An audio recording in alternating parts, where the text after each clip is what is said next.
bleeding, liberty-loving podcast going. Okay, here we go.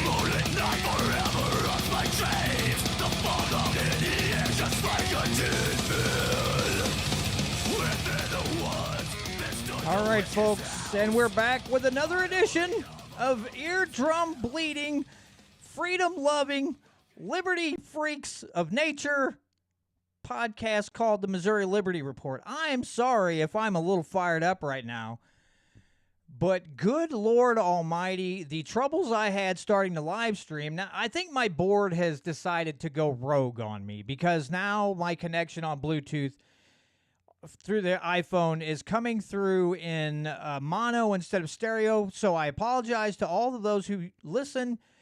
Robert's only going to come in through the left channel, and there's nothing I can really do about that. I apologize.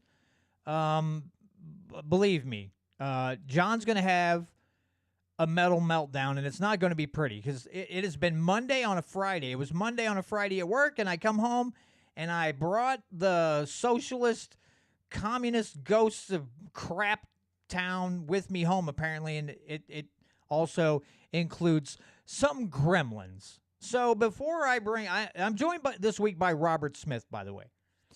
Before I begin, last night I went to an event. Ethan Thampy spoke on Amendment 3. Now, the local paper ran an ad saying that it was going to be there in Swiss, and it was a very good turnout. They allowed me to speak for a few minutes, so I spoke on the Missouri Freedom Initiative and how it would be great to get more people to make phone calls and emails and on things that are important. Told them about legiscan.com to look at bills, told them and left flyers with information on my live stream, the Missouri Freedom Initiative's live stream, their website, all of those. 39 people were there. So it was a nice turnout for a small area. It was great turnout. They allowed me to speak. They allowed Sam Britton to speak from MOLibertyRadio.us. So we both got to plug our podcasts. I got to plug the Missouri Freedom Initiative a little bit, telling them the important role that you guys have had in the legislature and doing great things, but we need more people to get involved. And the local newspaper is there taking pictures. So hopefully that got myself, Sam, maybe even the Missouri Freedom Initiative. Maybe there'll be a little mention in there about what we talked about. And we get a little bit of love from the local newspaper here. But Epen was good as always on explaining Amendment 3, what is contained, within that horrible 39 pages of crap. And, why we don't need a constitutional amendment to legalize recreational marijuana. We can do it through the legislature. Anyway, so I was really pleasantly surprised by the turnout there last night. And it was good to see John Grady and his wife there. Sam and Trish Britton from MOLibertyRadio.us. Duncan was there. So there were 5 people. Our rep, myself and Sam and Trish and Duncan and John Grady and his wife's state rep was there, and John kind of said, "I'm going to hold you to your job." So it was really great. But anyway, enough of that. Let's get to our guest. He is a libertarian candidate running for Missouri State Rep out of District 125. Again, his name is Robert Smith, a friend of the show, been on with me several times. Robert, how are you this evening, good sir? Hi, I'm doing well, John. Thank you for asking, man. How about yourself?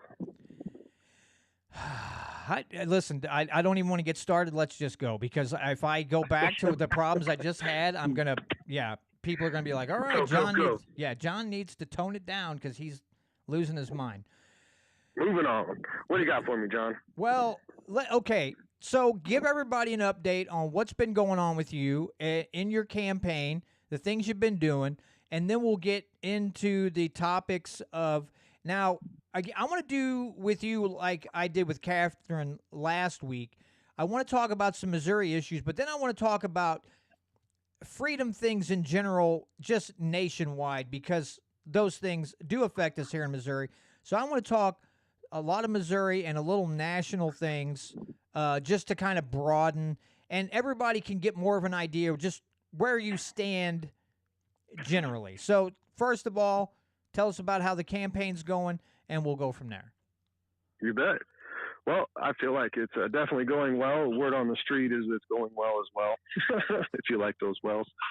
What I've been doing is I've been making the events, and whenever I go to an event, I'll take a Missouri Constitution, and I also have some U.S. Constitutions, and I take the opportunity to hand them out and then talk a little bit about what is in them and the fact that we need to know what is in the Constitutions if we want to be able to hold our government accountable. And we're having a great time with it. People seem to love it.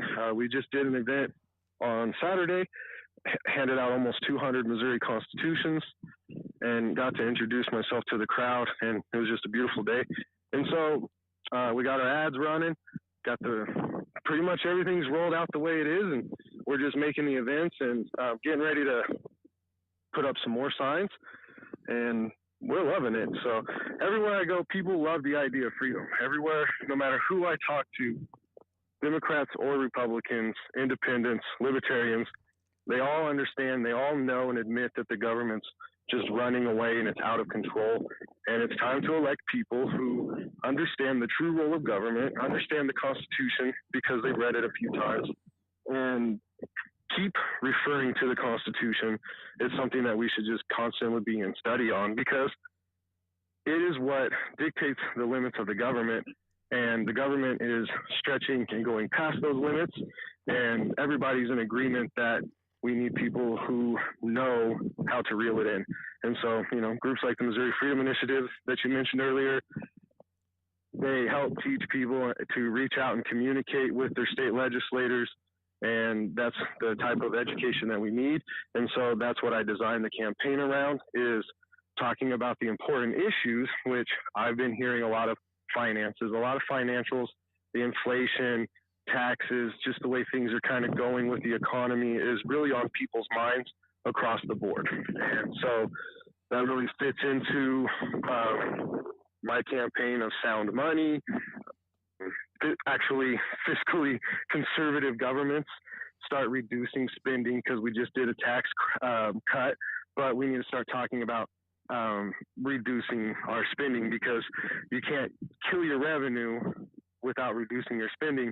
And every year Missouri keeps getting a bigger budget, and that budget is 50% funded by the federal government with strings attached. And so our supermajority Republican legislators selling out Missouri sovereignty and selling out the constituents' power for federal dollars that are unsustainable.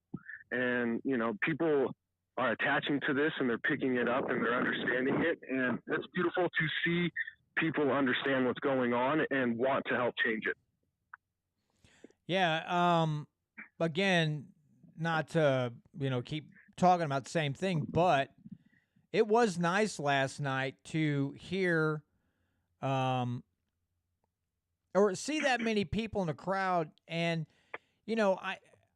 listen, around here, I understand there are people who are going to be pro, recreational marijuana, and, they're going to be pro and against, for and against it. And I get it, but it was nice to see those people that could be thinking about it in two different ways, being there, listening to what Epen had to say, and without argument. There was no, oh my God, you can't have weed in Missouri, and be hippies running everywhere naked with flowers in their hair. None of that. Everything was very civilized, and it was nice to see.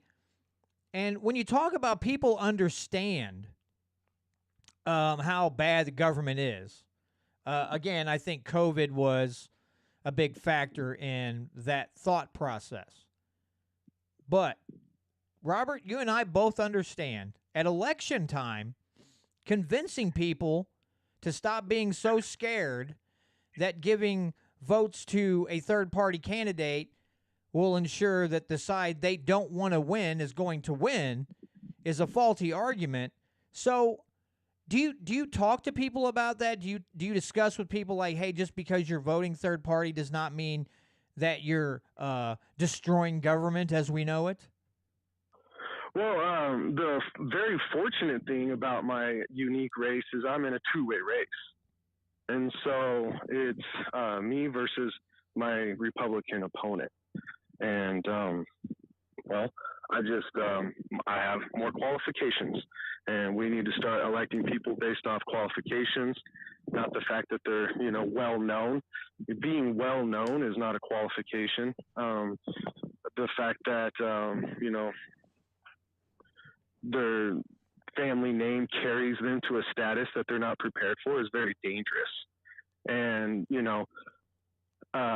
for Republicans, they really love their country, and I have a feeling that they're going to vote wisely this year. If they've had the chance to hear any of my ads or catch anything about me, I strongly feel that Republicans love the country, love the republic so much that they would vote third party in order to save it. And that's what's so unique about my election is being in a two-way race and being involved in government and having a understanding of the true role of government, which is to secure your right to life, liberty, property, pursuit of happiness, the enjoyment of the gains of your own industry. And when the government's taxing us so hard and stealing from us and borrowing against our great-grandchildren, that's not the enjoyment of the gains of your own industry. They're not securing anything for us. The laws that they're writing are only actually transferring wealth, and they're robbing the constituents. And so we need to understand that and start electing candidates that will stand up and fight for that. I will never vote away your personal liberties. I'll never vote away your personal property, and I'll never vote away your personal earnings because they belong to you and your labor. So I love the fact that I'm in a two-way race. It's one of the greatest experiments going on right now, and I really look forward to people choosing what's best for Missouri and what would ultimately be best for our country, because Missouri can lead the way in affecting, you were talking about federal stuff, Missouri can lead the way in affecting federal things, because Missouri could just start nullifying and start ignoring unconstitutional federal law, and we can really just start setting the standard of, being like, we don't do that here. This is why, and we're not going to allow you to enforce it, and we're not going to honor it. And that's what we really need to get to, because our government is running us over a cliff, and everybody sees it. So we turn around now, or we're going to have some dire consequences that we're just going to have to accept and swallow later on.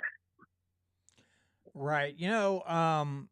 I have to talk about this because I can't remember the guy's name. I heard audio from a libertarian candidate running for governor in Georgia. Oh, would his name be Shane? Yes. And Shane Hazel? Yes. And when he was up there with Kemp and what's the goofy broad's name? I can't think of her name. Oh, Stacey Abrams. When he was up there, this is the part I love, because he brought up the fact when he's talking about guns and all this other stuff. Everything he said was, when you guys institute a law on anything, a regulation, anything against the people, he's like, you want to take away our guns, but you guys use force behind everything. Mm-hmm, and we're talking about expanding government, and you're talking about legislating people's lives. It is done really behind using force, because if you break a law, who shows up? Police or some bureaucratic agency. 99% of the times there's armed agents involved. So there is force involved, where a libertarian looks at it and says, we don't, there's no need for force. We don't need to coerce people into everything. How about we let them make more choices? I bet Well, you have to have a victim. Yeah, right. Like when you regulate and expand, or you take away personal liberty, that's not securing someone's right to life, liberty, property, and the enjoyment of the gains of their own industry.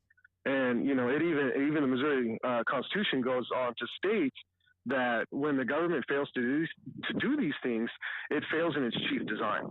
And so any law that they pass that restricts someone that hasn't done anything to create a victim is a law against your personal liberties, which then the government is failing in its chief design.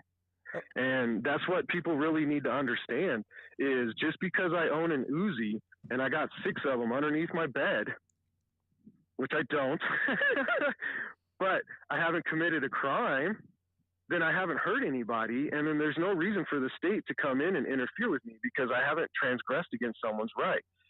There's no reason for them to interfere with me because they're not securing anybody's liberties or rights. When they tell me I can't have my 6 Uzis under my bed and that now I'm a dangerous federal criminal, that they got to come and get me, but I haven't committed a crime or violence or anything against another person or their property, then the government's not securing anything. It's just creating a victim out of thin air. And that's the libertarian philosophy that we're trying to get across to, the rest of the patriots and the other freedom lovers that are out there to understand that the government isn't there to regulate and bring about taking away your liberties with the use of violence and force if they have to, and that's where liberty stands at. So it's time to buck up, vote for liberty or vote for the status quo. And, hopefully people will, I'm pretty confident that everybody's going to come out and vote for liberty. Yeah, I mean, it could be. I'm going to do a quick experiment here, Robert. So give me a second. I'm going to turn my Bluetooth off of my phone and try repairing it to see if it will actually fix our connection. Because I really want people to hear you out of both channels. Okay, I want people to hear. I want people to hear your message loud and clear. So give me just a minute, and then we'll get to some questions. With Robert, because I want him to.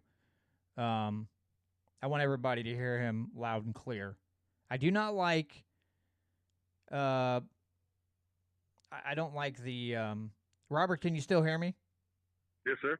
Okay, that didn't work. God dang it. Anyway, so first question, do you plan to get Missouri off all the federal funding we are now dependent on? Yes, I would like to start working towards that and start finding ways to fix that major blunder of the Republican supermajority. We cannot be addicted to federal dollars. For one, everybody agrees that the federal government is spending more money than it has. It's run $1 trillion deficit or near $1 trillion deficit for almost 20 years in a row now. So that's unsustainable spending. So anytime Missouri supermajority Republicans love to soak up that money, that what they're doing is they're actually encouraging the bad behavior. Nobody else is ever going to get the cojones to stand up and deny the federal money if people don't take a stand now and actually start to deny it and say, no, we don't want it. We don't need it. We'll find a way. And how we find a way is we lower our taxes and we make Missouri the hot spot to bring business, and we make it the hot spot to start up business, and we make it easy for entrepreneurs to start up. And we actually encourage a free market to where people can see a need and fill a need through the economy. And then that'll generate local sales tax, which then the local municipalities and the counties can use to handle their business. And that's really the utopian that we need to shoot for, is allowing companies to come here, allowing companies to hire people, allowing companies to grow. Right now the extra cost on a company is like, if I wanted to hire somebody for $20 an hour, I'm going to need probably about 50. It's going to cost me $50 an hour, probably more now, but it used to be 2.5. It'll cost me $50 an hour to hire one employee at $20 an hour. What if it didn't cost me $50 an hour? What if it cost me maybe $20 an hour to hire somebody at $20 an hour, or $25 an hour to hire 20? But to go and make it so expensive, people can't hire and they can't expand. And we need the government to just step out and allow the free market to reign, allow businesses to operate, allow people to move freely in a free market economy. But we also need to make sure that we don't allow companies to run rampant and hurt people. And so that's when, if they come and they transgress someone, that's when the government's supposed to step in and help secure that person's rights. And ideally, if we had a free market, bad companies and bad actors would just go out of business. But we got to ask ourselves, why is Pfizer still in business when they get sued all the time? When they've been caught lying, when they've been caught falsifying data. And I'm not talking about just recently, ladies and gentlemen. This has been in the past, Over 80% of FDA-approved medicines end up being recalled. So, you cannot legislate those things. It's just like you can't legislate bad guys from not committing a crime with a firearm. The person who wants to commit a crime is going to commit a crime. So therefore, you can't legislate companies hurting people, because what's going to happen is they're still going to end up hurting people. And then actually they're going to end up bribing and hiding the evidence. And they're going to end up, for some reason, those large corporations never go out of business, no matter how much harm and no matter how destructive they've been. And it's because the government props them up and makes it hard for other people to fill the need of a crumbling company. I'll tell you this. Here's my pet peeve, Robert. You're talking about bringing businesses in. Here's a pet peeve of mine, and I've mentioned this on the show before. Okay? I go to a place here in town to get my hair cut, and the gal that normally cuts my hair wasn't in one night, so somebody else did it. And I was talking to her, and I said, hey, here's a question for you. How much does it cost you all to go to school to learn to cut hair? And, I don't have my hair dyed, but dye hair and all that stuff. $12,000 to $13,000 to do this. Now, that's ridiculous. But here's the reason. Because everybody's going to point at the school. They're going to blame it on the cosmetology schools for the cost. But because government says that you have to have a license and requires you for so many hours of schooling to learn how to cut and dye hair, the cost of that education skyrockets because it's mandated by the government. And this is like, let's say that I was running for state rep, okay? I decided I'm going to run for state rep. If I had a platform that I was going to run on, licensure would be a big thing because I believe that in some instances that some of these gals have to have more hours in cutting hair than other fields where they're literally dealing with the public in a much more risky or hazardous way. Now, on what planet does that make sense? Because I know what it is. People go in, these gals get their hair cut and they get all this stuff done, and they're like, it's getting really expensive. Well, maybe, just maybe, we should start urging our representatives and senators to back off on the licensure because licensure just adds so much cost to everything. I mean, I was in the pest control field for a while.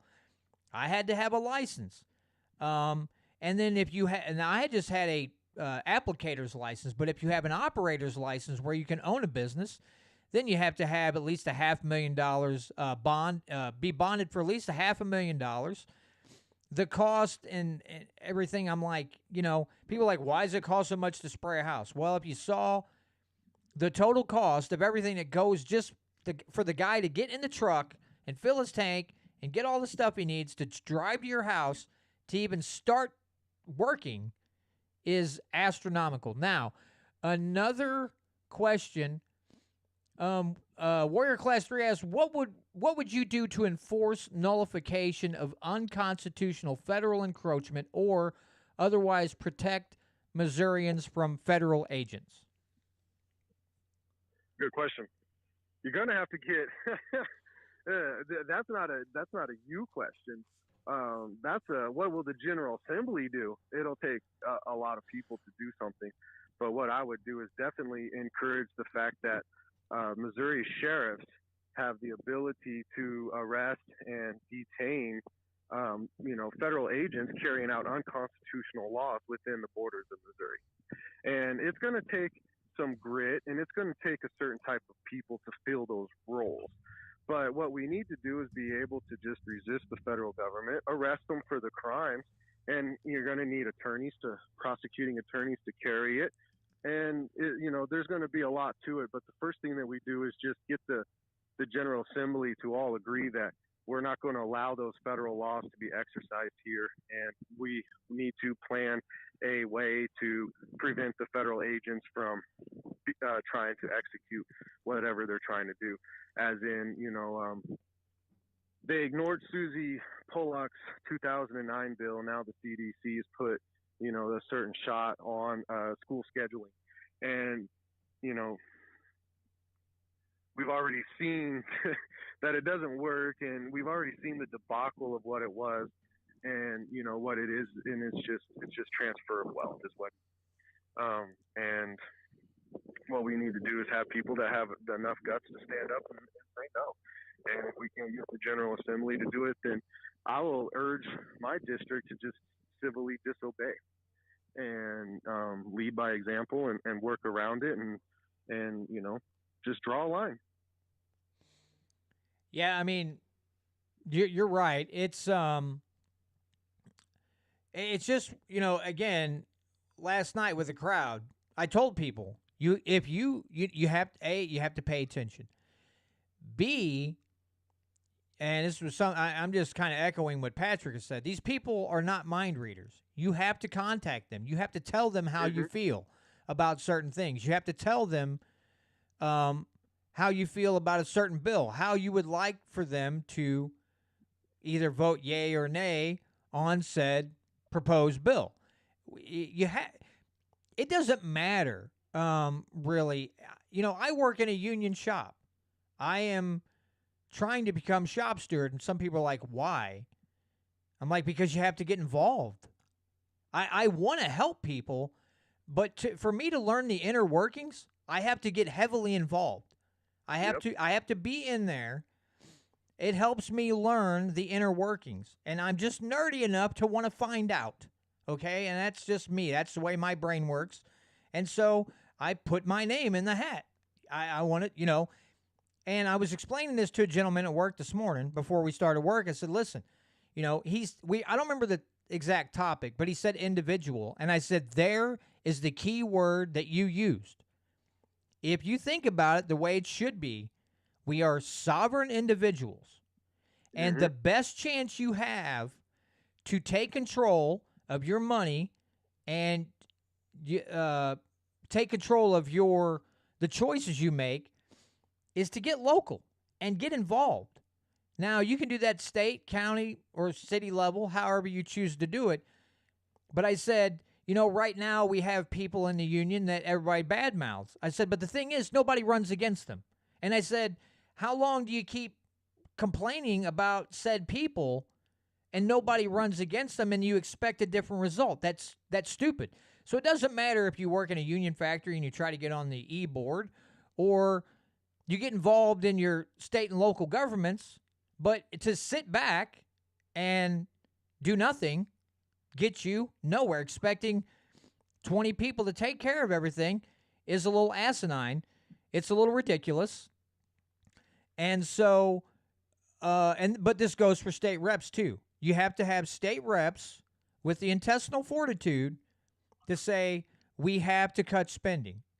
We have to stop taking federal money. And also, we need to do our job, and job one is to protect the liberties, the natural rights of the citizens of our state that are laid out in our Constitution. And I still listen to videos, and after listening to Tom Martz, I understand, and some other folks. We have to stop saying constitutional rights. We have to start saying natural rights that are outlined in the Constitution that are to be protected by our government. And our government is not doing a very good job. Now, SEPA is a heck of a start, but we've got work to do. Everybody knows that. But, again, the main thing is to get involved. And, again, I don't expect – it would be awesome for 200 people to show up at the Capitol and just break up into groups. But even if you can't make it to the Capitol, write an email, make a phone call. If Robert Smith gets elected to the State House of Representatives, I know what Robert wants. Robert wants his constituents to contact him and say, hey, can we work on this? Hey, what's going on here? And Robert is going to relay the information back and say, this is what we're doing, or this is how we can fix it. But you cannot expect your legislators to just sit there and go, oh, yeah, I'm going to turn on my telepathic powers and read the minds of all my constituents, because they cannot do it. So please, for the love of God, get involved a little bit. But I'm taking up your time, and I apologize. You're all good, man. I'm in a You're ranting mood. absolutely right. So that's what I want. In fact, I want my constituents to go up with me, and I'll help you knock doors with the legislators up there, and encourage people to meet the legislators, talk to the legislators, and express the unifying idea of personal liberty and that we have natural rights, and that the government's not there to limit or restrict or turn them into permits. What they're there to do is ensure that foreign enemies and domestic enemies do not encroach or take away our liberties, and to ensure that large corporations and things like that aren't out there transgressing and people's personal liberties, because I have the right to clean water. Unfortunately, companies are dumping it in. You heard about, the stream over in St. Louis that's right next to an elementary school that has nuclear waste in it, and they've known about it for a long time, but it's only come to light. Now they're only in trouble. And that's what our government does, like our government's supposed to secure these things, not hide and cover it up. Well, yeah, and ripping us off, there's actually a landfill in St. Louis, yes, and way up underneath the ground is nuclear waste, and it's been smoldering for years. And they're like, we don't know how to clean this up without causing a catastrophe, so they're just letting it smolder under the ground. So there's nuclear waste just buried under God knows how many tons of trash sitting there smoldering. And it's like, what are you doing? Exactly. Where's that? You tell me the nuclear waste doesn't go in the groundwater. You know what I mean? Oh, it's magical, Robert. It doesn't go in the water. Our government is just as corrupt as it comes. We can't keep electing people who want to go and join up with the government and holding hands. And my opponent wants that. My opponent is going to go in there, and he thinks the government's the great guy. He thinks the government does right all the time. He supports taking money from people and giving it to special interests, and he is not. He is not all about personal liberty. He's not about individual liberty. He's about the government can take from you and give to who the government likes. The government can get away with what the government wants to get away with, and he supports and joins that. And we need people to stand up and say enough's enough. And we don't need just one guy. We need handfuls. We need a lot of people to be unelected, and we need a lot of liberty-loving people to step up, fill the role, help get each other elected, because we can't just keep ignoring somebody because they're a libertarian. And I feel like I'm in a two-way race, and I've reached out to a lot of different organizations and groups, and they're going to let the enemy walk in without trying to even help. And that's just foolish, especially since we're at the time that we're at right now, and how urgent it is to really turn things around. And, hopefully, we're looking forward to things working out and putting up a good fight no matter what. Yeah, we definitely, I talk about this a lot, especially with some of the guys at work. We sit down, we just have these talks. There's two gentlemen that work in the machines next to me, to my left, and we get into all kinds of topics, and we normally don't disagree on too much. We might have some slight philosophical differences, but we talk about a lot of topics, and I say to them, and they're kind of in agreement. I was like, listen, unfortunately right now capitalism is under attack, and I was like, we don't even live in a capitalist society. For the most part, we live in a crony capitalist society. And I said, everybody gets mad at the Amazons and the Walmart and all these, but who's helping them out? I was like, government's helping them out, because the guy's like, I don't understand. I said, you got to understand one thing. They go in, they know, and they have a lot of money to lobby with. They know the government at some point is going to want to regulate something. I said, so with their dollars, they buy the ability to help write the regulations to put their competitors out of business. So we have private-public partnerships. I said, so all this talk about capitalism, these morons out there don't even they don't know what capitalism is. They're citing Marxist doctrine, and they wouldn't know capitalism if it hit them in the face. Now, mind you, I find this amusing that these Marxists are typing away on $1,000 laptops, holding a $1,000 phone, normally wearing nicer clothes, and they're complaining about capitalism. Now, I don't know how much more dumb you can get. That's like people who get government assistance and then trampling all over a flag saying they hate the country. It's like, well, if you hate the country, then don't take the money, because the money is coming from everybody inside the country. So if you hate the country, stop taking the money and go do your own thing. Right, right. Yeah. Well, it's just hypocritical stupidity abounds. It's everywhere, seeping into society. There's a few things that take issue on that. Is like, for one, we as consumers, we allow those things to happen because we keep shopping at companies that exhibit poor behavior and poor choices, and poor morals. Two, I also blame the constituents to a certain degree because we keep sending our kids to public school, and they keep coming out thinking that the government is the world's greatest thing and that the government is going to solve all the problems, and that's what government is there for. And so we really, as people, as a civilization, as we start to awaken and realize we need to start changing the way we spend our money, and we also need to start changing where we send our kids to school. Because as long as the kids are going to go to school and not get a proper education, we spend $17,000 a student per student in Missouri, but we're starting to just tumble in ratings and scores, and we're like number 29, I think. So we're not even in the top 50%, and it's just getting worse. And so now we're talking about, I saw Fitzpatrick want to invest money in municipal bonds. Well, throwing more money at the schools isn't going to raise the scores, right?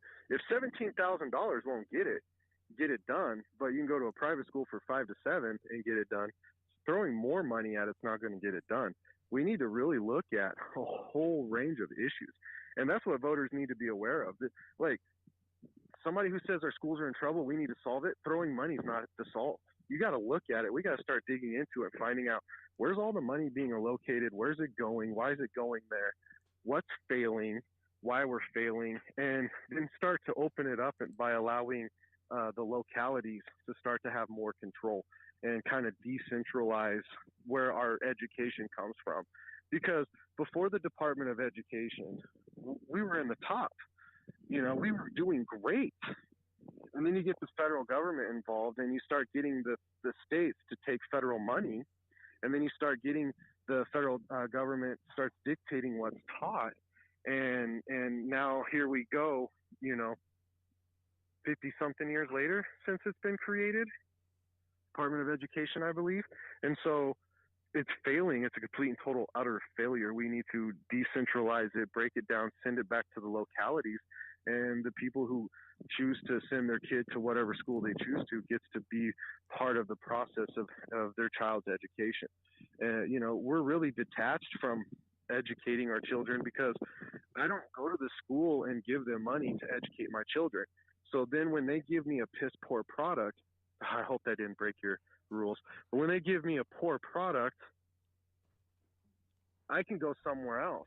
But when the federal government, the way the federal government has it, they can give me a very poor product. They can give me a very poor result, and there's nothing I can do about it. I still have to send my other 3 children there, and that's not acceptable. We need to be able to choose the best for our children, and then we also need to start making it to where people have a relationship with the fact that they do pay money for their child's education, and it's important for them to care about the product that they're receiving for the amount of money that they're paying.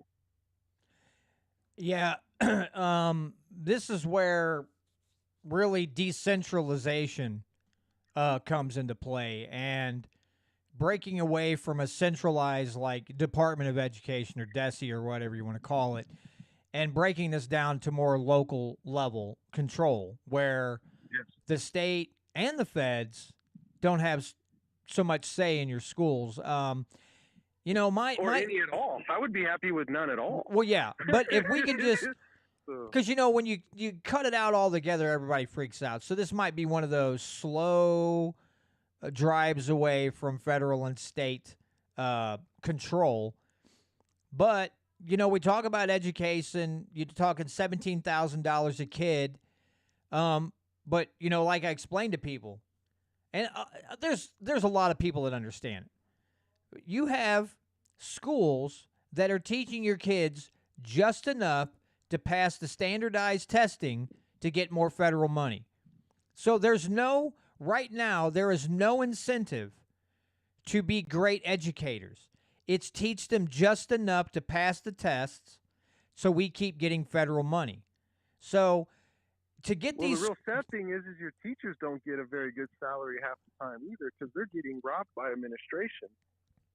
What we have is we have a hard time retaining teachers in Missouri, but somehow we're spending $17,000 a student. If a teacher has 20, you know, we'll do 20 students, right? So 17,000 times 2 is 170,000, times 2 is $340,000. There's $340,000 sitting in that classroom, but that teacher gets less than 10% of it. You know what I mean? And well, there's $340,000 of funding sitting in that classroom, and you know the teacher gets less than 10% sometimes. And so we need to start looking at, well, where's the money going? And you know, if we want our teachers to stick around, and we want our students to be taught by the best, well, we need a competitive market that schools want to be the best education available, so that way you choose to go there. And you know, competition drives innovation, and competition drives success for somebody to be better than the other one, so that way somebody will pay for their goods and services. That's what we shoot for. And you know, we need to pay teachers more that are going to be in the public school system, but in order for that, we need to just have a more competitive system, so that way people actually have to compete for federal money, because once again, federal money is involved, and what happens to prices? Yeah, they go up. That happens with everything the government touches. Everything. Healthcare, prices go up, right? You know, you look at let's see, the school loans, college loans, prices went up. You know, everything the federal government touches, it's almost like a guaranteed check, so people charge triple. Yep. And it's turned into a system of companies milking us and living and surviving off of the taxpayers' back, when normally they would just fall and crumble, and somebody else with a better product, a more efficient process, or somebody who innovated something better would fill in the void, and we would move forward in our advancement as a civilization. Yeah, and you know, again, we got to look at it this way too. There's something to add to this. You know, you get into the inner city schools; they're horrible. A lot of money gets dumped in, but they're awful. And tied into that, and this is something that people don't take into consideration when they're talking about minimum wage laws, because built into minimum wage is an understanding that that person has a certain amount of education, a certain amount of skills in order for you to pay them the minimum wage. Well, as our kids are learning less and less and less, they won't even be able to get the minimum wage jobs, because they don't even have a basic skill set to get a minimum wage job. And you know, and then they throw out arbitrary numbers, of course. So what does that lead to? That leads to more and more and more people on government assistance, because they can't get a job. They literally don't have the basic understanding to get, let's say they would drive up minimum wage to $20. let's just forget about what that will do to prices. Let's see how many people they literally price out of a job because the education system will be so bad that they won't even be able to get those jobs.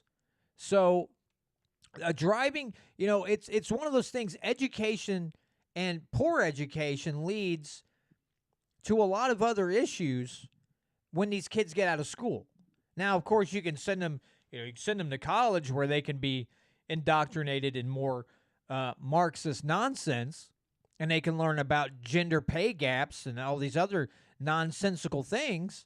But again, when they get out of college, what are they going to do with that education? They're just going to be woke zombies. They're not going to provide anything useful to society, and they're going to be on the government dole. That's where this ends up, with more and more people depending on the very institution that created the problem, which is what they want to begin with. They want as many people dependent on government as they can. And I know Robert would agree with me on this, and I know Catherine would too, and some other, even some reps in the state government we have now, some good ones like Mike Moon. I think some of these guys would like to prove, and again, Robert, Catherine, and a few reps that we have, or senators right now, would love to prove that government does not need to make your decisions for you, that they are really kind of irrelevant when it comes to a lot of things, and they're not needed. And I say that is government's worst fear, is when people would find out that they don't need the government to do all these things for them. They get it cheaper and better in the private sector than they can the public sector, and that scares the bejesus out of them when they think that people are going to figure out how unneeded they are, that they have a bare minimum they're supposed to do. Anything beyond that should be thrown out the window. But getting people to there's many examples, and I give the Forest Park example because that's the one that always comes to mind. The people got the money together. The people went in and beautified Forest Park. They didn't get all the money, turn it over to the Parks Department, turn it over to the city. They went around, they did it themselves. You know what? It turned out better, and it was cheaper when they did it than handing the money to the government, which a lot of people do. They'll raise the money, they'll give it to the city and say, here, we want you to do this with it. It takes longer, it's not done as well, and it doesn't look as good as the people who literally put their hard-earned money into it, and because it's their money, they're putting the effort in behind it. It's going to turn out way better than a government agency or bureaucracy or parks department will ever do with the same amount, even twice the amount of money. It won't look that good.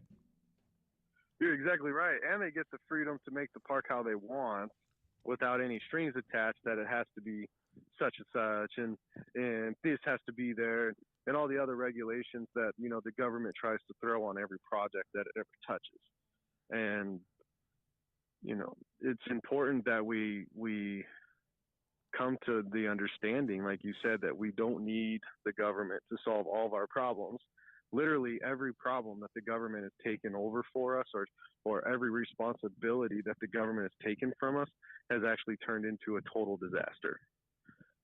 We cannot name one government program that doesn't have horrible consequences on another sector, or one government program that it hasn't ripped off taxpayers, one government program that's actually worked.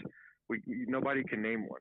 You can't even count Social Security because they took $3.7 trillion out of the funds that was already collected collected from the taxpayers.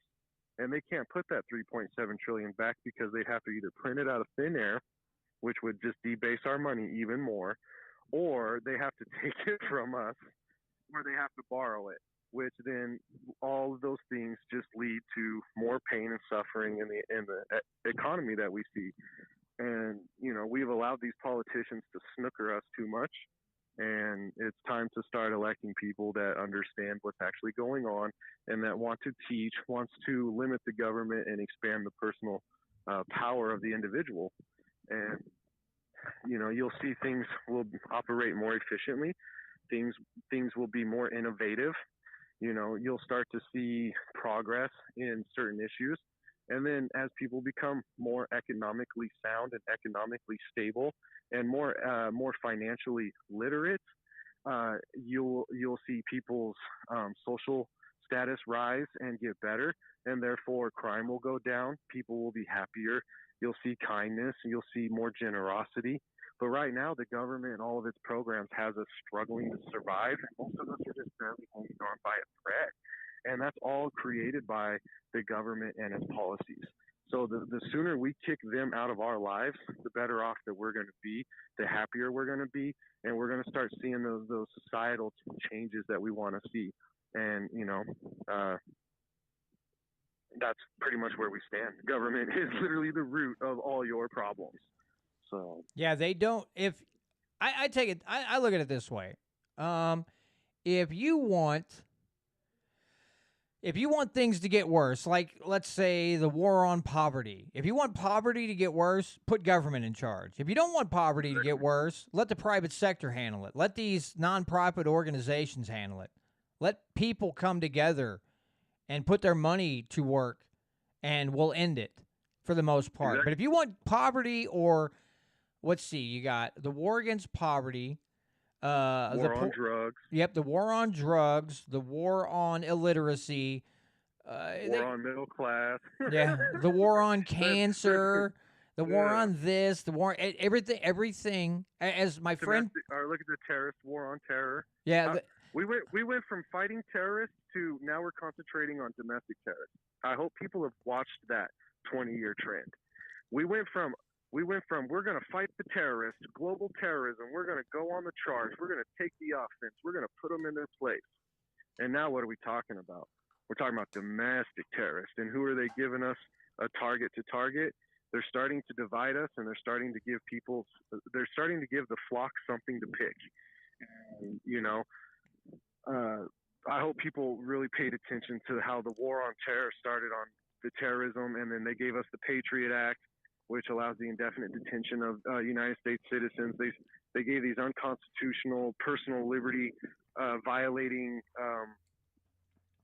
I call them decrees or statutes because it's not law. It doesn't matter to me. And now 20 years down the road, we're talking about domestic terrorism, and we have these. What do we have on the books? We have these laws that we passed way back in the day to target terrorists, and I'm using air quotes when I say that. And now we're back to the point on. Now we're talking about domestic terrorism, and so that's the government for you. What the government's doing today, it planned a long time ago. What it's going to do tomorrow, it's already put into play. And so we got to stop electing the status quo. It's time to stop electing the SSDD and start electing people who are going to shake things up and who are going to stand for your individual liberties and stand for what's right. Well, and, again, going to the terrorist thing, first we fought them, but then we funded them too. So I like Exactly. listening to, what the heck is the guy's name? Big libertarian guy, lives out in L.A., this is his only thing in the Libertarian Party is discussing foreign affairs, and I cannot remember his name. He's on Tom Woods' show. He's on with Dave Smith. All these the guy, listening to him talk about foreign intervention, it's like good. This all he does. It's all he does is it's anti-war radio. God, I wish I am just having one of those days where the brain is not firing on all cylinders. So. What is this crap? Get out of here. I don't even. Somebody else is trying to call, and they can just wait in line. Let me see here. You're absolutely right about the intervention. Like before there was Fidel Castro, there was Batista, and we tried to overthrow him, and we got Fidel. And then we involved in Pakistan. We got involved in Afghanistan. We got involved in the Balkans. We get involved throughout Africa. We get involved with all these countries. I believe it's something like, is it 92 or 72? Shoot, I can't remember which one. It's either 72 or 92 countries that the CIA has been involved in trying to overthrow or successfully overthrowing a government. What are we doing? We're creating a bunch of enemies. We're creating instability. We're trying to manipulate, and we're trying to control things that just usually always backfire on the American citizens. Fight the war on terror took 20 years. Taliban took it back in a day and a half. Yeah. They spent less money. They spent less money than our $3-something trillion. You know what I mean? How many soldiers that made sacrifices that they just didn't have to make because the United States is being imperialistic and hasn't declared war since World War II, and we're involving ourselves in matters that don't help us in any way whatsoever, and it's going to backfire and it's going to cause a lot of problems. We have generations to look down the line at, and what's going on right now and what's happened for the last 20, 50 years is really going to have some negative effect for some of our future generations. That's, probably my kids or my kids' kids, that they're going to see some detrimental dealings from it. Absolutely. Okay, so for those of you in the KEYK audience, thanks so much for joining me this week. I'll be joined next week by Sam and Trish Britton from MOLibertyRadio.us. So make sure you tune in next week to hear that broadcast. We always have a great time when Sam and Trish are on. So again, thanks to all of you out there at KEYK, and we'll see you all next week. All right, moving on. Now, listen, everybody that's listening right now, do you want to know how this day is going? I had somebody else trying to get in on the line. I sent it to voicemail. Guess what, Robert? Now you're coming. You're coming through in stereo. Riddle me that, Batman. This Monday on Friday, and the communist gremlins are working in tandem to just make me pull out my hair. So let me ask you this, Robert, while I have you on here, while we're talking, because people want to know. And I'm going to preface it with this. I know that you're going to say to me, and it's common sense, that you can't do things on your own. But if you were to work with some other people in the House and even talk to some of the senators, what are some things that you would personally like to get done as a state rep? Passing on generational wealth to our progeny, and some of the economic things that we're seeing right now in financials is really big on my campaign points. And so I would try and work hard to eliminate the taxes that I can eliminate. We're working really hard at eliminating sales tax on food, and we started a big push during a special session. Missouri Freedom Initiative got on board. You were there with it, and we started the fire, right? And then hopefully we'll carry that on, and if we eliminate the sales tax on food, then we will be able to equally affect everyone, and that would be a very good thing. So I'd also like to see other taxes eliminated, such as property tax, and I'd like to see the income tax eliminated, and I would like to see the corporate income tax eliminated. We need to reduce our spending by about $20 billion, and that's going to take some work. But as a libertarian, the only true tax that I support is a consumption tax. And we can put in a consumption tax that if I save my money, I get to keep my money. But if I choose to spend it, then it's a voluntary tax, and I know it's going to go towards my local municipality and help support my community. And that's what we need to do with our money and our tax dollars, because whenever you send your money to Jeff City for it to come back to your locality, it doesn't come back dollar for dollar, right? You send $1, and when you come back, it's less. So, and the reason that is because there's administrative costs and there's other things. If we could work to eliminate the IRS, this is a national thing, but Missouri can lead it by asking its senators to keep proposing it and talk about it and get help, because that's what a senator is supposed to do, right? Congressional members as well. We eliminate the IRS, we could save the country $300 billion. And then it's going to be equal, because if you spend money, you spend money. And then there's no way to get tax breaks. There's no way to get credits. There's the unconstitutional credits. They'll steal from you, and then they'll give it to a special industry that affects them. My opponent will always support stealing money from you and giving it to his own industry. And I don't see how that is fair or how that helps anybody, because you're robbing Peter to make Paul happy or to make Paul have a better lifestyle while you're hurting Peter. And that's just unacceptable. Okay. So eliminate taxes, get Okay. a consumption tax, and then I want to push gold and silver. Right. Now, somebody asked me, Mad Mom Anon says, how will we pay for the roads? I love that libertarian thing. Roads. I hate roads. I want to go back to gravel and dirt and ride my horse everywhere. So Mad Mom Anon wants to ask your stance on Julian Assange and our First Amendment rights. My stance on Julian is that he should be pardoned and shouldn't have any charges against him. He stood up and he started something that's very hard to start, and that's to expose deep, dark secrets that expose you to corruption, the government spying, things that are going on. And, you know, as a journalist, that's your job, is to expose those things. If you looked way back into the beginning of the country and our founding fathers, they expected the free press to keep the government honest and to expose government corruption. They expected the free press to educate and help the population understand what's going on. And that's why they gave not gave it, excuse me, because it's a natural right is what it is. But that's why they enumerated it for the freedom of speech, so that way press would have the ability to expose corruption. And that's exactly what we need journalists to do, is to expose the corruption, to talk about it and educate. But now a lot of media, I use that term loosely, and a lot of news organizations, which Fox and CNN are labeled as entertainment, so that's why they can lie on TV.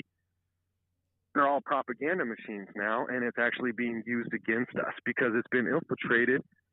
Newspapers figured out how powerful they were. Certain people used that power and manipulated it and got people elected and started corrupting. And so when a journalist comes out and actually does their job, they shouldn't be prosecuted. Yeah, 100% agree. I mean, it is, and here's the thing, and this is why, this is something else that I've been talking about a lot with a couple guys at work, is the fact that because last week Joe Rogan had some moron on from like the Rolling Stone, and the guy's like, we need to regulate the internet. And Joe Rogan's like, wait, you want the same people that lied about this, lied about that, lied about this? They're only going to do it for their own best interest. Why would you want that? And then the guy's like, well, people don't change, but government can. And the guy doing the podcast goes, well, government's made of people, so then it wouldn't change either. But what I was telling these guys is, when we talk about the internet, and I said, as much as the internet can suck as far as social media and like platforms like YouTube that I'm on right now. Hi, YouTube, I'm talking trash on you. But the thing is that the internet has opened up so many avenues for people around the globe to have civil discourse, to discuss ideas, to discuss ideals, and just to break down social issues, what have you. It's opened up an avenue for just about anyone to have a discussion and how to make things better, or sometimes make it worse. But the thing to me is, like I told the guys at work, I said, we talk a lot about the crony capitalism and all that, but there are so many people who have used the internet to start a business, to do things, and break out of the factory. I mean, that's my dream right now. If I could podcast full time, cover state government, and get out of the factory, if I got that offer, there will be fire coming off my feet. I will run out of that factory so fast. I will literally melt the concrete. But so you have this new, it's not new, but there's this huge avenue for people to do all kinds of things on the internet and make great money. Yeah. And what do the morons want to do? They want the government to regulate it. And of course, if they do that, then they're going to say, well, here's a section of the economy we haven't taxed the crap out of. Let's attack them next. It's like, it turns into revenue, and then everybody says the government's corrupt. Why would you ask the government to make rules and regulations? Right. Well, this guy's he's a You can't get anybody that says I love you. Even if they're 120% bootlicker, if they get 2 scoops of boot flavored ice cream every time, they still say the government can't be trusted. You know what I mean? But then they're begging for the government to make rules and regulations. That's insane. You haven't changed anything. The government's still the same corrupt government, the banks and all those things. And then you're like, regulate it. Yeah, I think there should be regulations on that. You know, I noticed my corrupt politician hasn't touched it yet. So, and, people really need to start thinking about that. If you have a distrust for the government, if you're upset with the government for how it treats you, how it treats our veterans, if you're upset with the government on how it treats your property, on how it treats your individuality, how it treated your great aunts and uncles and grandpas and all of that, and the things that the government's done and it hasn't changed or ever been held accountable. Our governments gave people diseases before and had the ability to cure it, but didn't cure it and didn't tell them, and then they gave it to their wives and their children. You know what I mean? That government that did that still exists today because it hasn't changed. And the people that actually, there's probably still people in office right now that okay those types of things. And it's just insane for people to ask the government that's oppressing them to regulate and make rules for them. That's insane. Totally crazy. Please get checked. Well, and the thing is that even if they weren't around when it happened, what they will say is, well, it was I hate this, it's for the common good. I hate that phrase. It's for the common good. It's for the good of all society. Really? Is it really? Or is it for you to create another revenue stream because you caused another issue that you hope people will cry out for a solution for so you can jump in, tax us more, create another bureaucracy, give your best friends jobs, and screw and continue to screw up the works? Isn't that what you really mean? I mean, it's like this moron that I keep talking about on Twitter, Robert Reich. He loves to say that inflation is not caused by government spending, but yet by corporate greed. And I had to blast on him the other day, and I said, okay, so the producer or production price index is. And I just lost Robert. No bueno. I said I've been getting back. Domier Garto, Mr. Roberto. There, he's back.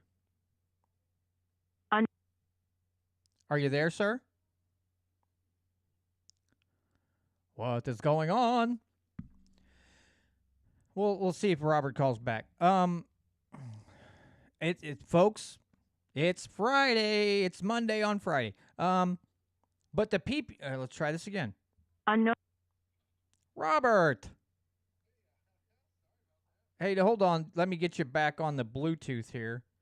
To send you my phone speaker. There you are. Hey, John. Yeah. I'll just continue my thought. I just blasted back at him that the producer price index is still higher than the consumer price index because he was talking about record profits. Uh-huh. And so I had to blast him and say the PPI is still above the CPI. And yes, the companies are bringing in record revenue, but net profits are at 2012 and 2018 levels. Stop lying. Exactly. Because of devalued currency, the price on everything goes up. Yeah, they're making record revenues, but to produce the goods, those prices have skyrocketed. So no, they're not making net profits that are records. They're back to levels they were 4 to 10 years ago. Yeah, we're going back in time. You know what I mean? Yeah, it's ridiculous. Him, and what's the other gal's name? Something Turner.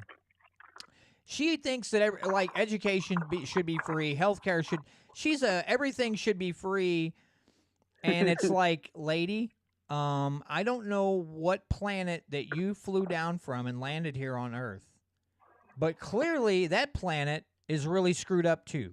So take your weird baggage and get back on your mothership and go back to Pluto or where. Oh, I'm sorry, Pluto's not a planet anymore. It's an icy body. Whatever. I'm still going back to my elementary school education.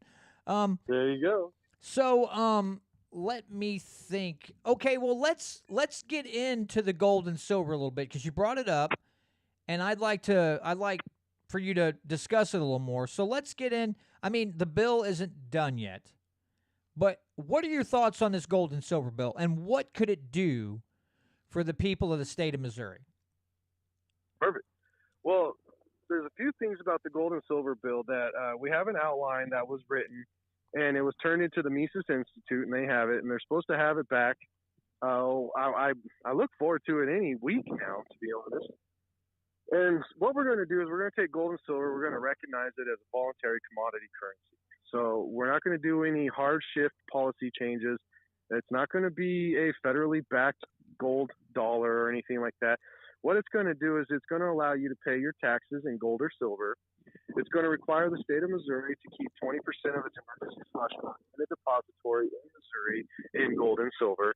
So that way it'll help protect some of the value, the purchasing power of the Missouri constituents, because you can, with 1 ounce of gold, you can buy the same amount of goods and services today as you could in 1913 when the Federal Reserve was created.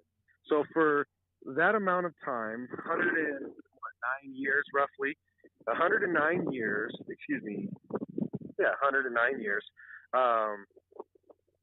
the 1 ounce of gold maintained its value through time, but yet the United States dollar lost 97% of its value. And so sound money, tangible assets really work.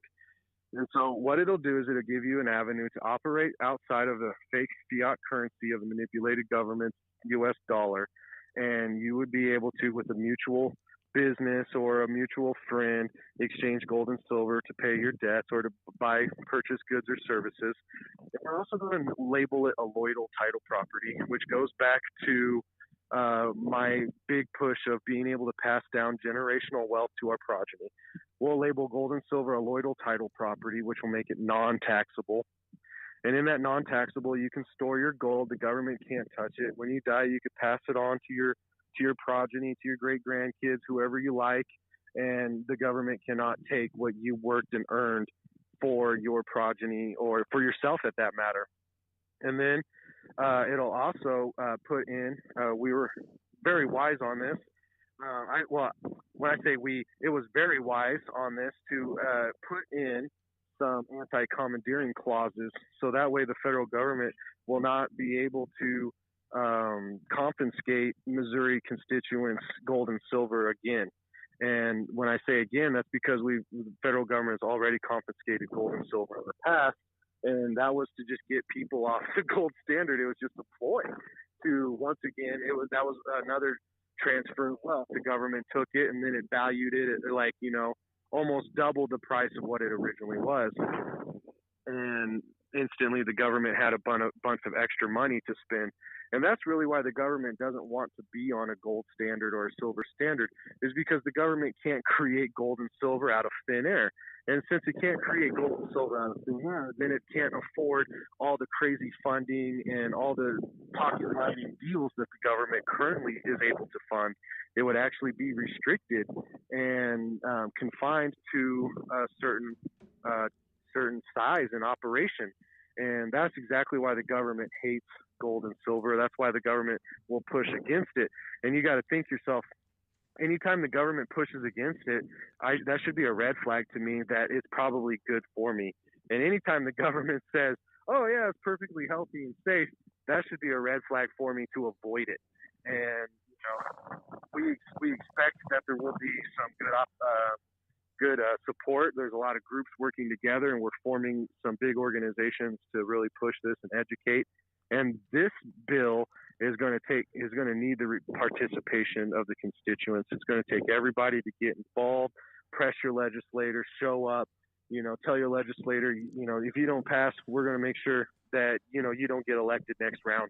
And it's time to start playing hardball with these people and start letting them know, hey, you got elected, but, if you're a state house, you got 2 years to prove yourself or you're gone. We will work against you. If you're a senator, you got 4 years or we're going to work against you. And, we need to start making these people understand that, we're going to point you out. We're going to expose you, and we're going to prove that you don't care about your constituents because you have a voting record. And, after the election, I plan on doing that. Win or lose, I'm going to start showing everybody exactly what goes on. I want to expose the people to their constituents and prove it with their voting record and prove it with what they're doing to this state and this country when they accept the federal overlords and all their money and we need to get away from that and expose it and let people know that, your time is done. You're done. The Republican supermajority, you guys are done. I'm coming. I want you guys to know that I'm coming. Get your act together because you're hurting this country. You're hurting the constituents. You've been hurting me. You've been hurting my family and people I care about. And, the constituents are tired. Yeah, and again, that's I told Patrick that any chance I get anymore locally that I can make to an event, if they give me 5 minutes to speak, I'm going to speak on the Missouri Freedom Initiative. I'm going to start talking about this group as many times as someone will allow me to do it. Get up 5 minutes and say, this is literally what you have to do. It doesn't take hours of your life every week. Take a couple minutes each day. Look at legislation. Join the email list. Do these things, and when you see something you love, call your rep. Even after hours, blow up their voicemail box. Do what. Take 2 minutes out of your day. And it's literally 2 minutes. Yep, exactly. This is I cannot believe. But again, you have to educate people and you have to prove it to them. Listen, it's like, here, watch. I'm going to do it right now. I'm going to call my state rep and leave a voicemail. And I lost him again. What is going on? Are you back again? Oh man, my phone's goofy as heck sometimes. So okay, no biggie. But yeah, just trying to educate people on how little time you really have to spend to make a phone call or write an email or send a fax or a handwritten letter, whatever you have to do. It literally takes no time to do it. Anybody can find 2 minutes in their day to call their rep and say, hey, I'd really like for you to back this, or I'd really like for you not to support this, and not only tell them that, tell them why. They're gonna want to know why. Well, most of them, unless you're Mr. Krabs. Everybody else calls him Crab Cakes, but I'm gonna call him Mr. Krabs or Plocker the Blocker. Maybe Rudy Veet. Let's call a few of them out. People like that. Yeah, some of those folks, they're not going to care for the most part, but a lot of your reps and senators will listen to you. If you press them, they will. If 2 minutes. If you're not in their ears, somebody else is. And there's several times where you could call. I think it took me one time. I called a list of 10 senators, and it was less than 30 minutes of my time, 20 minutes of my time. Yeah, and I talked to 10 people. I think it takes maybe a minute to 2 minutes to say what you have to say, and you might carry on a conversation with one of them because they might some of them are inquisitive, want to know more. Some of the LAs want to know more details, but you could easily call. It's easy to kill stuff in the Senate because there's 34 of them, and so you call 10 people and you could change 8 minds. You could kill a bill. And or you could push a bill to get approved in the Senate. You could call 10 people, you get 8 minds to change, and the bill goes through. It's super easy to get involved and let them know that you're paying attention because it'll help keep them on the straight and narrow. They're like, oh, my district is really active. They talk to me a lot. They call a lot. I'm going to try to make them happy because I know they're paying attention. Yeah, because they want to be reelected, so they gotta Yep. If they're not of the freedom mind, then make them fear for their job. I mean there's two ways. You either have a freedom loving rep or senator, or you have some that are kind of in the middle, and those that are in the middle kind of shaky. then you shake them up and say, listen, you'll either do this or I will make it my life's work to make sure that you're not reelected. And you get several of those phone calls coming in. And most of the time they're like, all right, they are upset that I'm not doing this. I better do this. And that's where getting involved in the state compared to getting involved in the federal level it's just night and day difference. Because you can call your congressman, your senator, and if you don't have a check for like $10,000, and unless it's Thomas Massey, they don't want to talk to you. Thomas Massey'd probably listen to you and go, "Oh yeah, okay," but the rest of them would be like, "Meh, he doesn't have money for me, and I don't care." And that's an awful thing. Anything else you'd like to cover before we go? I actually got manned to work tomorrow, so I got to get my butt in bed earlier. So anything else that you would like to talk about, Robert? Well, just the fact that it's important to continue to educate, and no matter what happens, I plan on to continue to be active in Jefferson City. I plan on kind of venturing out and taking up my passion and being involved and active in educating and spreading the message of liberty and trying to educate in District 125 and get people to partake and get fired up. It's important that, I can create change without the office. I just feel like you create more change faster in office. And so, I feel like I'm a qualified candidate based off of my understanding, my knowledge, my participation, things that I'm involved with, the people that I have around me is very important. The people, I'm not talking about just my wife and close family, but I'm talking about people like you, John, Freedom, the Missouri Freedom Initiative, Tom Marks, there's Philip and there's Jesse Rood and the CGM. The CGM's the Congressional Grassroots Movement, and I surround myself with people that are like-minded. And they're not skeezy dirtbags. They're constitutional, liberty-loving, individual-promoting, natural rights exercising individuals. And it's super important to start electing people who fit the description of what we want. If you want liberty and limited government, it's time to elect people who preach that and practice it. If you want to have all your natural rights all the time, it's time to start electing people who practice it and talk about it, who've been talking about it, not people who just jump off the couch and they're a bunch of bootlickers and they're actually going to vote and make things worse, and then you're like, well, why? I don't get it. I voted R. I don't understand why things don't change. And we need to get away from that. It's not vote R no matter what. R's not working. Neither is D. It's time to start paying attention to the candidate, not the label of the candidate. It's time to start looking at the candidate's words and actions for the past, X amount of time, and not just, the same standard conservative talking points that magically get people elected. It's time to wake up. Absolutely. Well, Robert, best of luck to you. We'll all be, keeping an eye on the things on election night. I know Patrick's going to live stream that night, so I'll be on there. We'll be watching what you and Catherine and some of the other candidates, the liberty lovers out there, how they fare. But again, best of luck to you. And I told Patrick the other day, how awesome would it be for all of us if we can help you guys get the win? It really would build momentum for everybody involved. Your party, the grassroots, everything. I definitely need donations. So as we go into the last week, we already have radio ads on 4 different stations. There's newspaper ads on 3 different newspapers. We got, thanks to a few voters, or not voters, but they will be voters. They're going to vote for me for sure.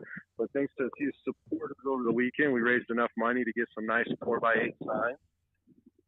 If people keep donating, that's just going to allow me to pay for more radio, pay for more newspaper, pay for exposure, because it's all about exposure and educating. And so, I've had people donate $5. I've had people donate 100.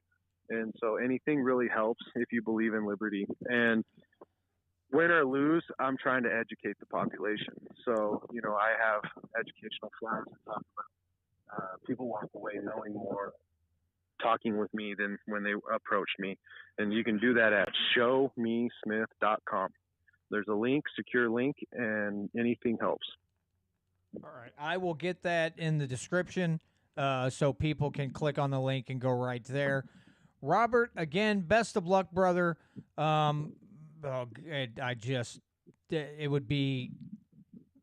just be music to our ears if we woke up on November 9th and went, oh my goodness. I will probably get up and belly laugh like crazy, and I might even just drive by the Capitol and be like, oh, Robert and Catherine are coming. You better be ready, because they're going to be problems. I promise to do my damnedest, man. I'll do my best, and it's going to be an amazing thing no matter what. Win or lose, I'm still going to continue fighting and still continue educating. And, it doesn't matter if I win or lose. And, that's what liberty lovers do. That's what freedom fighters do. They love freedom, they love liberty, and they love spreading the message. And it's coming.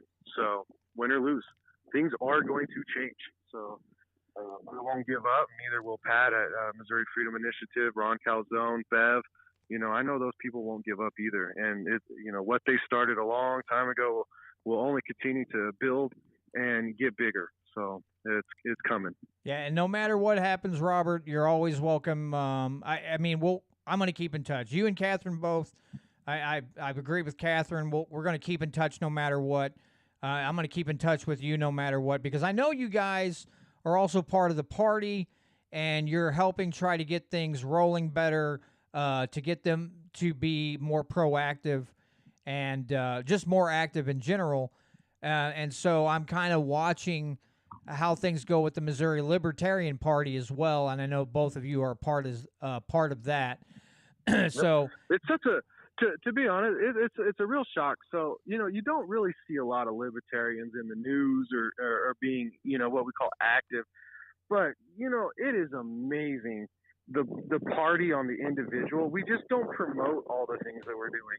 There's a couple of us that do Right to Life up in Kansas City, and they have Right to Life group, and they're pro-life, and they do things with Jeff City, but they're not we're not branding and promoting it. It's so nuts. And then we got another person, LaDonna, who's running for office, and she's involved in all kinds of groups and organizations. Missourians Against the Death Penalty. And she's involved in a lot of other freedom-loving promotions, and there's a list of people I could name. I go to Jeff City and advocate there. Catherine has been involved with the pro-life movement and doing those things. So we're involved. We're active across Missouri. We're just not in the limelight. And, that's what I really want to change is hey, we're active, we're doing things, we're shaping policy, we support a lot of things that the Republicans support. So when we're running against somebody that you just can't stand to be in your party because they're a rhino, you guys hate rhinos so much, don't freaking ignore us. Don't overlook us. We can help you out. We're active, we're doing things. And we want the constituents to know that too. We're just not out in the limelight hogging up saying, look at me. We're on the ground. We're actually doing grassroots activism, changing things. And it's time that Missouri gets to see that. And it's time that Missouri realizes that across Missouri, there's people that are active doing things. And then, even in our legislature, there's people who belong in the Libertarian Party.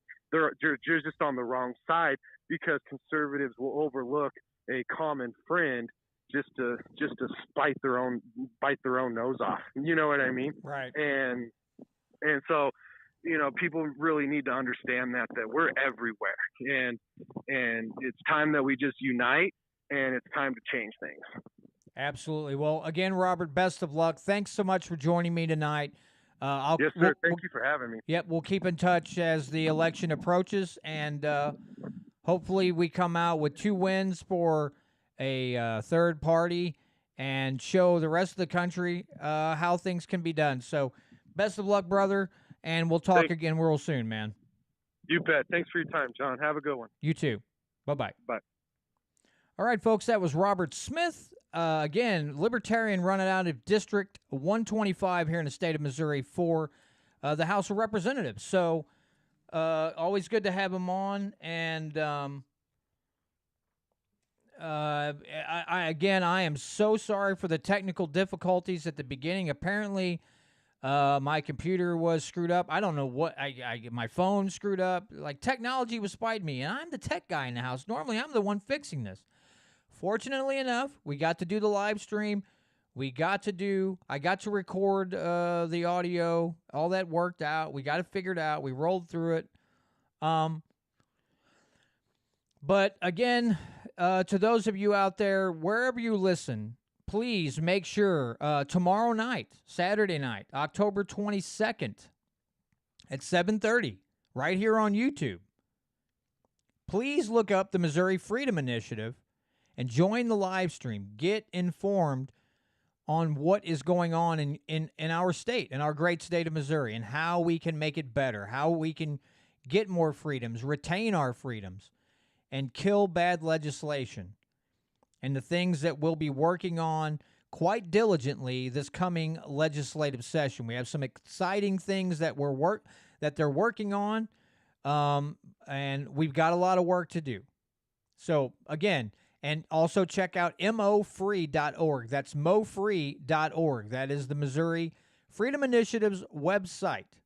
Also, don't forget to check out molibertyradio.us, especially on Sunday nights at 7 o'clock p.m. Central from 7 to 9, Sam and Trish Britton, Off the Cuff Radio. Also, keyradio.live, KEYK, who has also been awesome to me in letting me and running my podcast once a week. Greatly appreciate them as well. All of you guys who joined the live stream, to all of you who download, listen on the radio, watch the live stream. Again, I greatly appreciate each and every one of you. The subscriber numbers are still climbing. The views are looking good. I'm getting great feedback. I'm getting opportunities to speak. So this thing is continuing to grow, and I have to be honest. There are 3 people that I have to thank so very much. The first 2 are Sam and Trish Britton, because they gave me my very first spot years ago with Re-Education Radio, and then several years later with the Push for Liberty, and now with the Missouri Liberty Report. So those 2 first and foremost, because they gave me my first shot. The next person is, an accidental meeting, Patrick Holland, and all of you in the Missouri Freedom Initiative.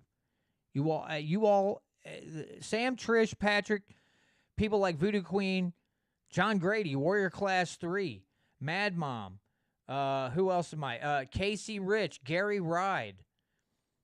You guys have been such a tremendous help.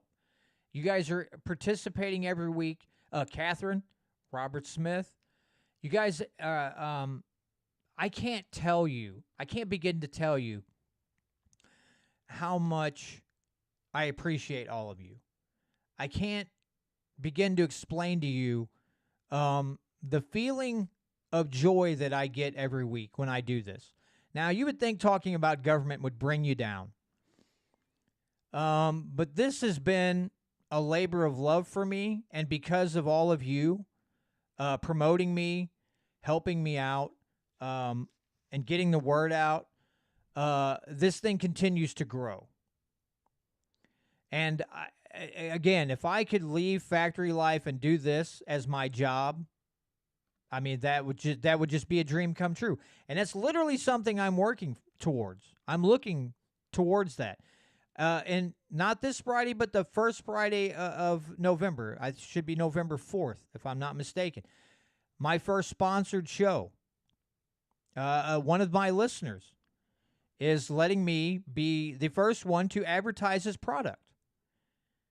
Things like that are happening, but it's not because of me solely. It's because of all of you out there that have helped me out and continue to stick with me. Technical issues or whatever. If I don't have a guest, I'm just on here blathering on. You guys are freaking amazing. And I love and care about each and every one of you, because without you, I would just be on here by myself, blithering on, and I wouldn't really accomplish anything. And so I have to pause sometimes. I think about this a lot. How fortunate that I am. That first of all, I like to talk a lot. And if you know me well enough, you know, and you get with me one-on-one, I'll wear your ears off by talking if you get me on something I'm passionate about. But all of you have been very uplifting for me, because there's times that and Warrior Class 3, if I left you out, I'm sorry, because you're here every week. I have a tendency to overthink, and I have a tendency to get down on myself a lot, and I have a tendency for a lot of doubt to creep in about what I'm doing or how I do things. And then I get on here and I do a live stream and I get feedback from all of you, and Sam and Trish have been very, very supportive. My wife is very supportive. Friends and family have been great. And I just can't thank you all enough. It's what I'm doing here with all of you. This is some of the best feelings I've ever had about anything that I've ventured into in my life right now. It's amazing. And I'll be honest, like tonight, I got off work, my neck was killing me, is giving me a headache, and I'm like, God. And I told my wife, it's like, if I didn't have an interview tonight, I might have just said, I'm taking the night off. But then I get to talk to Robert, and I get the participation from all of you, and I know that this message is being heard by a lot of people, and it makes it so much easier for me to do it. And it's more rewarding. So again, thanks to all of you that helped me out. Words of encouragement, participation, giving me a platform to speak on, all of these things.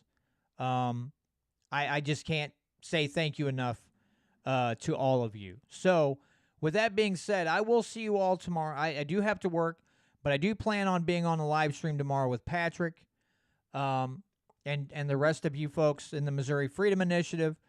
So have a great evening, and I'll see you tomorrow night on the live stream. For those of you on molibertyradio.us, for those of you who download via any podcasting app, next week again, I will have Sam and Trish Britton on from molibertyradio.us to talk about all things freedom and inject a little humor in, because when we get together, we have a good time and we talk. But thanks to all of you. And Gary, if I left you out, I just scrambled through names. So if I failed to mention anybody in the live chat, I apologize. But to each and every one of you, thank you. Have a great night. I'll see some of you tomorrow night on the live stream. Take care, everybody, and God bless.